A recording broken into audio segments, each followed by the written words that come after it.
Mabuhay o yung Kapampangan, luwid kayo. And to our Ilocano viewers, naimbag nga daw kada kayo amin. Welcome back to my channel. It's me, Kirby Araullo, your friendly Pinoy Historian. And if you are new to my channel, I make videos about our people's history, culture, and everything in between. So if you like learning about any of those things, don't forget to like, share this video, comment down below, and please subscribe. And in today's video, I'll be doing my reaction to the new trailer of Darna. You know, this new, much-awaited new TV series from ABS-CBN. And actually, kanina, when it came out, I recorded myself watching it live. You know, my live reaction while watching it with my reaction video. But for some reason, when I started editing it, when I transferred the files to my computer to edit it, somehow it ended up glitchy yung file. So maraming glitch yung file. I don't know. But anyways, technical difficulties. So yes, kahit na wala pa akong tulog, let's do this again. Minus the part where I'm watching it live. So yeah, I'll try my best to remember everything that I said from earlier, from the first version, the first recording of this video na naging glitchy. So yeah, we'll start with my initial thoughts, you know, what stood out to me the most while watching this trailer kanina. And then pagkatapos na, we'll answer the question, the big question of who came first. You know, was Darna actually a copycat of Wonder Woman? Nanggaya ba tayo? You know, and we'll be answering that by looking at the history of Darna itself. So we'll be digging deeper into history to answer this big question. Pagkatapos, syempre, at the end, I will share my, you know, what is the biggest takeaway that I hope to get from this new incarnation of Darna. So yeah, marami tayong pag-uusapan, so keep watching until the end, and yeah, without further ado, let's begin. First, I love the fact that Isa Calzado is playing the role of Darna's mom as the first Darna herself, who passed on her powers to her daughter, her young daughter Narda, in this new adaptation from ABS-CBN. You know, we all know that Isa Calzado is an amazing actress, and I honestly think she's the perfect choice for this role. You know, many of us actually remember her as the original Sangre Amihan in Encantadia back in GMA7 back in the early 2000s. And actually, if I remember correctly, Isa Calzado herself almost took the role of Darna around the same time in the early 2000s. But anyways, I love these fierce visuals, very powerful visuals of Isa Calzado as this great superhero, this fearless warrior as Darna, the mother of Darna. You know, malakas maka-excite yung visuals niya, malakas fearless warrior, fierce queen, you know, medyo nakaka-heartbreaking nga lang yung pagkamatay niya. Yun lang yung hindi ko in-expect na makita sa trailer. Her sudden and tragic death was shown in this trailer. Of course, we were expecting her to die eventually in the show so she can pass on the powers to her daughter, but I did not expect that scene really early into this trailer. But yeah, nakaka-heartbreak, but I love Isa Calzado and she's the perfect choice for this role, and exciting. And of course, congratulations to Jane De Leon, the new Darna, and I believe this is Jane De Leon's first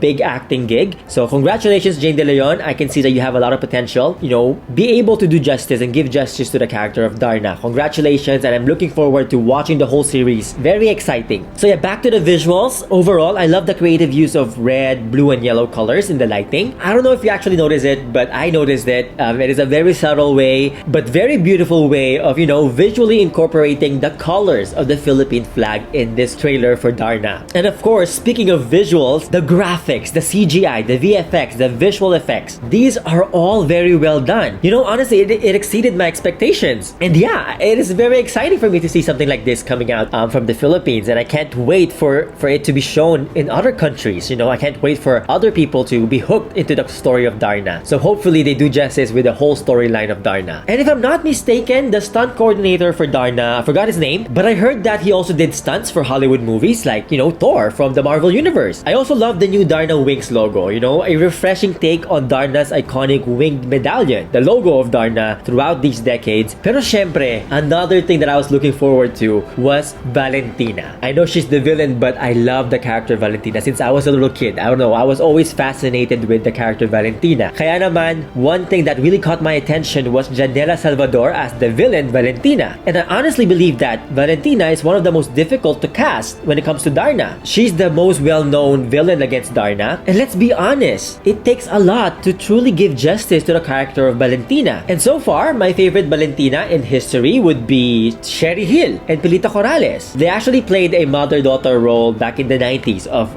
Valentina. Actually, Mamita Pelita played the old Valentina, while Sherry Hill, I forgot the name of her character, but Sherry Hill, the amazing Sherry Hill, of course, the legendary actress Sherry Hill, actually played the role of Valentina's daughter back in the 90s. So there was two of them in this movie in the 90s. And judging by what we saw in this trailer, Janela Salvador's Valentina is gonna be epic. I mean, have you seen just how her little fingers act? Shaking like little snakes from Valentina's hair. I mean, if your fingers alone can act and embody the essence of the epic villain, Valentina, wow, this is really exciting. And now, speaking of playing the role Darna, we talked about Jane earlier and Isa Calzado.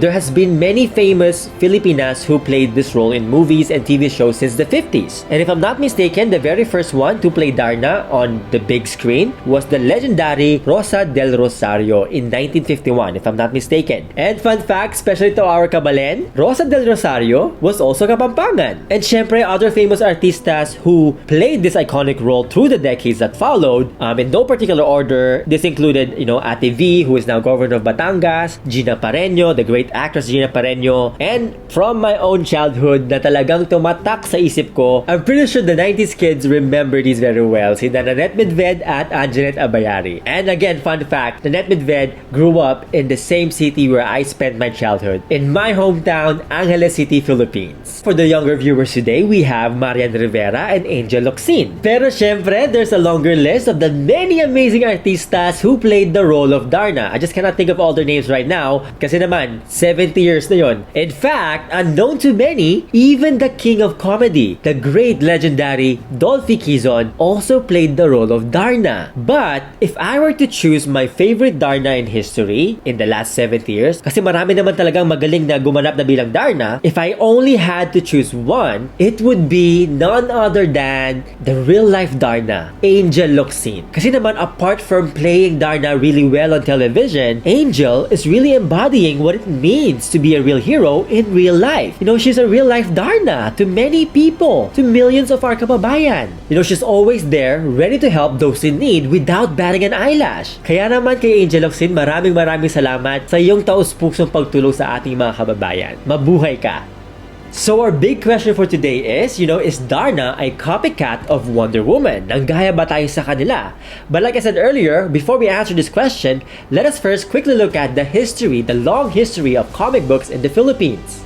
Now I know I mentioned this a lot of times before in this channel, but the sad reality is that a lot of Filipinos today are more familiar with Western comic books and Western pop culture, like for example, DC Superman, Batman, Wonder Woman, and of course in recent years, the much beloved Marvel Cinematic Universe. The majority of Filipinos are more familiar with these characters than our own superheroes and comic books. But again, unknown to most Filipinos, we actually have a long history of our own comic book industry, of our own superheroes that are equally fascinating and exciting as their American counterparts. And syempre, the best known of them is Darna. But Darna is not alone. So of course, over the decades, there have been influences from the US, but for the most part, these characters from our Filipino comics or Pinoy comics, they're still very much Filipino because they still reflect our culture, our epics, our traditions. In fact, from Jose Rizal's own Ang Pagong at ang Matchin, which he created back in the 1890s, to the Liwayway magazine of the 1920s, to Darna, Captain Barbell, Lastic Man, and the other many superheroes created by the amazing Mars Ravelo back in the 40s and 50s, we really have a deep and very rich history of our own comic books in the Philippines, of our own people's creativity. And actually, fun fact, my own family, my roots on my dad's side,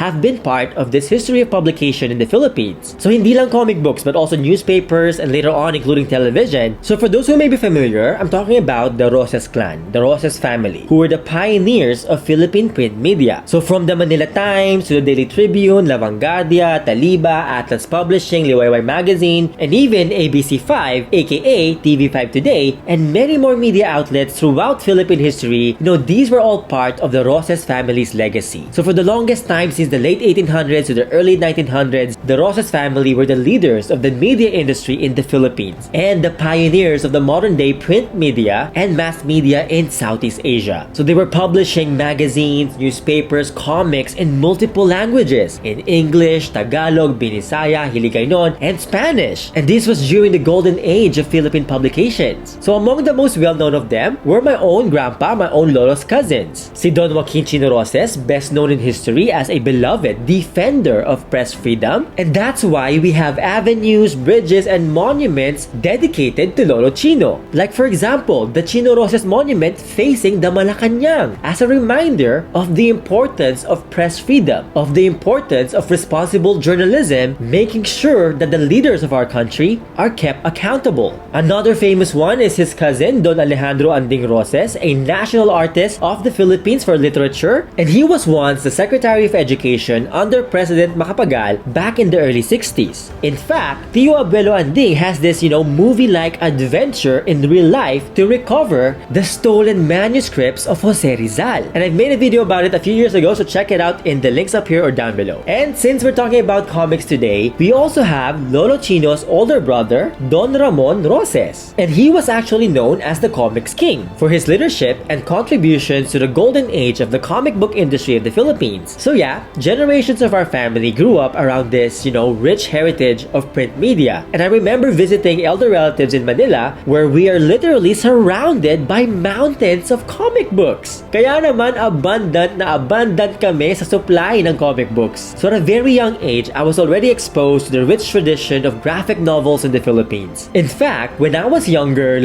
decades ago, apparently I showed potential talent in drawing, world building, and creative writing that, my dad and my elders decided that I should be mentored by my grand uncle, si Lolo Tony. And for the Pinoy comics fans out there, Lolo Tony is Antonio S. Tenorio, A.S. Tenorio, and he was once the editor-in-chief of Atlas Publishing. And historically speaking, Atlas Publishing remains the largest publisher of comics in the history of the Philippines. Pero syempre, bata pa ako noon, I was just a young boy, so I had no idea that Lolo Tony himself was this huge pioneer in the world of Pinoy comics. I mean, I kinda knew that he was a wonderful writer and a great editor, and I was really excited to be mentored by him, but I had no idea, not to the extent of him being this highly respected leader in the industry. But anyway, that is just a little bit of my family history that, obviously I'm proud of kasi naman, I have this privilege of being part of this, legacy. And I'm sharing this kasi, this is the reason why Pinoy comics is very close to my heart because I grew up around it. Oh my god, I'm having flashbacks of my first comic books that I drew when I was a little kid. I mean, I don't have copies of it anymore because I moved to the States, but maybe I should do comics again. Let me know in the comments below if I should get back to making comics. But yeah, pasensya na that I got excited. I went on a tangent, but maybe in the future we can talk more about the history of comic books and print media in the Philippines in a separate video. But for now, balikan muna natin si Darna. So long story short, from the 50s to the 60s and the late 70s,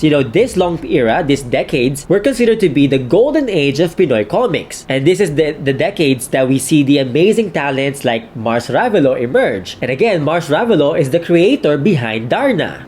Now back to the big question, was Darna a copycat of Wonder Woman? Let's find out. So the short answer is no, definitely not. I mean, they share some similarities, but that's more of the nature of the comic book industry. And of course, we have decades of cultural influence from the United States. Since the United States occupied the Philippines for almost 50 years and they continue to have a strong influence in our culture today. But if you look at the roots of Darna, it dates all the way back to the 1930s when Mars Ravelo first created the concept behind the superhero we now call Darna. And at first, Darna was known by the name of Varga. Ay mali. At first pala, she was known as Suprema. Suprema was her original name according to Mars Ravelo himself. But then, it was first published as Varga in 1947. So it took a while. It took about a decade for Bulaklak magazine to publish it as Varga. And I'm not really sure what made Mars Ravelo or the Bulaklak magazine publishers to decide na, to change the name from Suprema to Varga. Kasi for me, Suprema sounds like, the Bayani, Andres Bonifacio, the Supremo. But anyways, her human name, whether her superhero name was Varga or Darna or Suprema, her human name remains Narda. And then Mars Ravelo left Bulaklak magazine because of a conflict with the publishers. And sadly, back then, intellectual property rights were not as protected as they are today. So sadly, when he left Bulaklak in 1949, Bulaklak magazine retained or kept the copyright over Varga. So now, Mars Ravelo cannot take Varga to another publisher. And so now, once again, Mars Ravelo had to make more changes to the superhero, to this iconic superhero, when he moved to a different publisher. So first, he went to Liwayway magazine where it was published for the longest time. And then later on, if I'm not mistaken, Darna was published under Atlas Publishing, which of course, both of these, Liwayway and Atlas Publishing, were owned by the Rosas family. And this is when we get the name Darna, when he moved to Liwayway. And Darna is basically binaliktad na Narda. Darna, Narda. Narda, Darna. So they basically just switched the syllables around. Darna is an anagram of Narda. And if we ask Mars Ravelo, he said that the name Narda was actually a name of his playmate back from his childhood, one of his closest friends. So yeah, contrary to popular belief, Darna was not named after Ibong Adarna. So the Epic of Ibong Adarna is not the inspiration for the superhero Darna. So yes, in short, coincidence lang na they sound alike. But anyway, the original Darna comics were published for about 3 decades. So 30 years, almost 30 years na continuously pinapublish yung Darna comics. And by original, I mean the series written by its own creator, Mars Ravelo, and illustrated by the amazing Nestor Redonodo. In fact, because of his many iconic creations and his lifelong contribution to the culture and the legacy, the history of Pinoy comics, Mars Ravelo is now considered to be the king of Philippine comics. And on the other hand, Nestor Redonodo, the amazing artist behind Darna, he actually became well known for his contributions to both DC Comics and Marvel Comics here in the US. And yes, Filipinos have been contributing to the history and the legacy of comic books even in the US. So even the Marvel Universe owes a lot to Filipinos from back then to this very day. Now to this very day, Filipino artists continue to contribute to the American comics, from Marvel to DC, and now to animation like in Disney. Pero teka lang, sino nga ba talagang nauna? Was it Darna or was it Wonder Woman? Who came first? So Wonder Woman was first published and created in the 1940s, while on the other hand, the concept behind our very own Darna was first created in the 1930s, before World War II. But again, it was not officially published until 1947. So in a way, Wonder Woman was published first in 1941, so nauna siyang na-publish. But then again, the concept of Darna was created first in the 1930s. And unknown to many, the creator behind Wonder Woman, si William Moulton Marston, aka Charles Moulton, was actually in the Philippines in the 1930s. And then, Mars Ravelo, the oldest known drawing of Mars Ravelo of Darna or Suprema back then, was dated back to 1939, around the same time that Charles Moulton was in the Philippines, years before Wonder Woman was introduced to the world. But anyways, we still have a lot of research to do to really determine who came first. But the point is, regardless of who came first, Darna was definitely not a copycat, because Darna, like many other comic book superheroes in the Philippines, embodies the values of the Filipino culture, of the Filipino people. And maybe we can talk more about this in a future video. So comment below if you would like to see a separate video expanding on the history of Darna. And like what I said when Trece came out on Netflix last year, I'm very glad that, the world is now catching up to our very own and very rich comic book universe, our very own mythologies. And it's really nice to see the stories we grew up back in the motherland. It's nice to see them be put on a spotlight, be put on the big screen, not just locally but internationally. Kasi if I'm not mistaken, I believe ABS-CBN have plans of bringing Darna to the global audience. So yes, this is all very exciting. So yeah, what is my main takeaway from this new TV show, from Darna, the new Darna? What can we learn from it? So back in the trailer, Narda, the young Darna, she kept saying that she cannot be like her mom. But the thing is, she does not have to be like her mom. Narda does not have to be exactly like her mom to be her own superhero, to be her own Darna. So I really love how in this new version of Darna, we see Narda's own journey to self-empowerment. A beautiful example of how young girls can stand in their own light and be their own superhero. So my hope for this new TV adaptation of Darna is for it to be a reminder about about the resiliency of women, about the power they hold in society. Because we all know that women can lead, and that men are not the only ones who can fight. Men are not the only ones who can protect us from evil. So I do hope that this TV show would be an empowering reminder that women are not the damsels in distress who always needed a man to save her. And I really think that this new Darna series from ABS-CBN has a lot of potential to empower our children to embrace themselves, to realize their own power. And the thing is, this is nothing new in our history. In fact, if we look at the history of Southeast Asia, including the Philippines, many of the greatest leaders and warriors who ushered in the many golden ages of Southeast Asia were in fact women. Kaya naman, I made a coloring book and a book about it to help inspire our children and the next generation about the fierceness of our ancestors. So yeah, let us know what you think about today's topic. Let me know what you think about the new trailer for Darna. Comment below. Huwag mahiyang mag-share kung anong nagustuhan nyo. Did you even like it? Let us know in the comments below. I'd love to hear your thoughts about this new trailer and this new TV show from ABS-CBN. And syempre, if you like this video and learned something new, hopefully you learned something new today. Please subscribe to my channel. Please share this video so more people can learn. Nabubulo na ako kasi wala pa akong tulog. But yes, ulitin natin.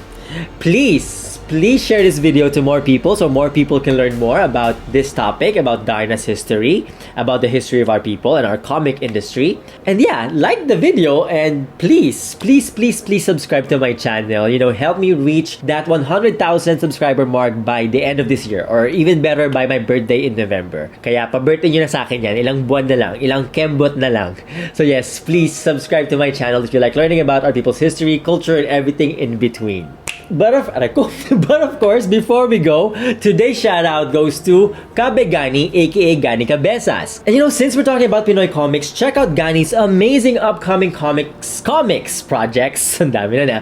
Upcoming comics with Kalabaw Studios entitled Sol da Lusong and Tao Po. And of course, these are based from and inspired by Philippine mythologies. Kaya naman exciting yan. Check out the links below to support Gani's amazing comics with Kalabaw Studios. So dakala salamat to Gani and to Kalabaw Studios and to all our young comic book artists, illustrators, writers, who are continuing, young creators who are continuing the long and deep history and heritage of our people when it comes to comics and graphic novels. Thank you. Maraming salamat. Dakala salamat luwid kayo for keeping that fire of creativity alive. And with that being said, this video will not be possible. This channel would not exist without the support, the love, and the support of all my patrons and all my subscribers through the years. Kaya naman maraming salamat po. So for those who want to help me make more videos like this, don't forget to show your support by being my patron, being a member of my YouTube channel, or by buying any of my books, coloring books, and ebooks, or any of the merch link down below.